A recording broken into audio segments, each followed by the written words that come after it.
Ron Howard's latest film, In the Heart of the Sea, is an adaptation of Nathaniel Philbrick's novel of the same name, In the Heart of the Sea, The Tragedy of the Whale Ship Essex. Now, Philbrick's book is based on the first-hand accounts of the surviving sailors of the Essex, whose story inspired the literary classic and film classic Henry Melville's Moby Dick. Now, Moby Dick, we all know about, is about Captain Ahab and his obsession with the white whale that basically took his leg. As a kid, I can't remember how old I was. I'm definitely under 10 years old. I saw Moby Dick, John Huston's Moby Dick, the film, starring Gregory Peck, and I loved the film. I thought it was a great adventure, and I loved all the parts with the whale and the whale's attacks. And it was a great movie, and it was my introduction to Gregory Peck himself. And I'm thankful for that. No, not just that, but also for John Huston. Now, Ron Howard's film, based on this book, has many problems with it. It probably boils down to how it was adapted from the book. I have not read the book, so I'm not sure how the book plays out as you read it. But as a film, it has a number of structural issues that I found rather distracting.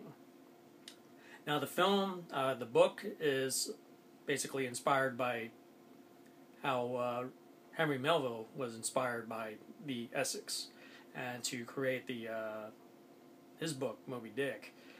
But the film adapts a structure where they feature Melville interviewing one of the survivors, and the film has him cuts in with his interviews with this one survivor, and it ultimately serves as a distraction from what should be the main story, because when you get to the end of it, it's no spoiler, when you get to the end of it, this really ends up being more about Melville and the book Moby Dick than the actual story about the men who lived and survived this ordeal of facing off with this immense 100-foot long sperm whale with an attitude.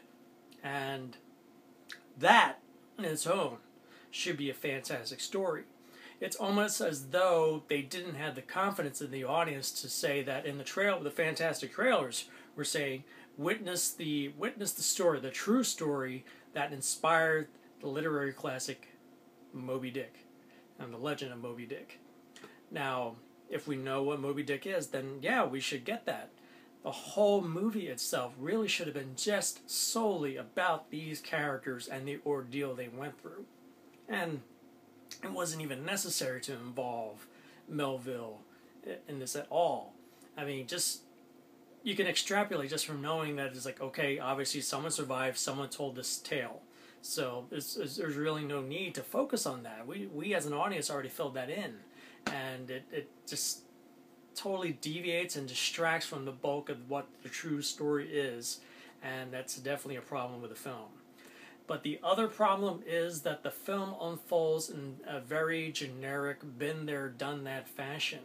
I mean, I'm not saying it's like it's unoriginal or cliched or anything like that, but the problem is that the numerous tropes that we see here, we've seen in countless other movies from, I don't want to say any movies because they'll end up being spoilers, but we've seen it in other movies where people were forced to do all kinds of things just to survive. One would be like, for example, Angelina Jolie's Unbroken, which came out last year, about the true story about World War II pilots who had to survive out in the ocean and then ended up becoming prisoners of war in Japan. But this story, I mean, you can give it the benefit of the doubt and give it cut it some slack, because obviously this is a true story. So it's very well that a lot of the tropes that we all become aware of as filmgoers, and because of all the movies we've seen, that we recognize these elements, that perhaps this is the story that fueled all these other stories, and it's like, and gave them the fodder for like telling their tales, and this happened and this happened. But it's just that so many events occur in the film that in the end you're like, oh, okay, all right. And it ends up not packing any serious emotional weight when you finally get to the end. And even in the end, it seems it kind of unfolds in a rather cliched manner. It's just very unfortunate. I mean, I haven't read Melville's book. I know I should. I was going to, but I just couldn't really sit down or get beyond Call Me Ishmael. But the movie, Moby Dick, John Huston's Moby Dick was fantastic, and I imagine Patrick Stewart's Hallmark Entertainment TV series was as well. I haven't seen that one. But, yeah, the events that unfold in the real-life events should have been the focus of the story, and it would have been great as is, without all the side stories about, oh, this is Melville. I mean, they could have just had a nice little coda, like wrapping up the connections of Melville to the story, and no one would have been worse for the wiser. And it could have ended up being a decent film, as it was. Of course, a big deal is going to be made about the whale. Obviously, they had to use a lot of CGI, and 85% of the time, the CGI is really good, really solid work. And unfortunately, of course, in a movie like this, where you're shooting on location, and the environments probably don't lend itself to being shot naturally, and they obviously had to four-wall it and shoot on a green screen or a blue screen or what have you. And there were moments where they were doing close-ups of the men in the boats where the shot just seemed so washed out that it looked very fake, very CGI. And again, those moments took me out of the movie. So in the heart of the sea, when you see the trailer, it sounds like it's going to be a very cool and exciting adventure film. It ends up being a very flat and uninspired tale of survival, which, unfortunately, for considering the material, it should have been greater than it was.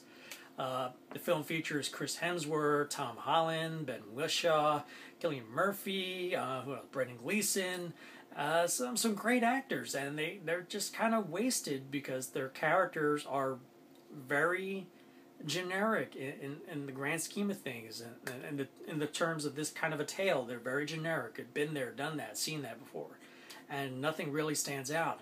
And as much as I like Chris Hemsworth, his Bostonian accent that kept going in and out, in and out, in and out, in and out every 5 words, that was totally taking me out of the film as well.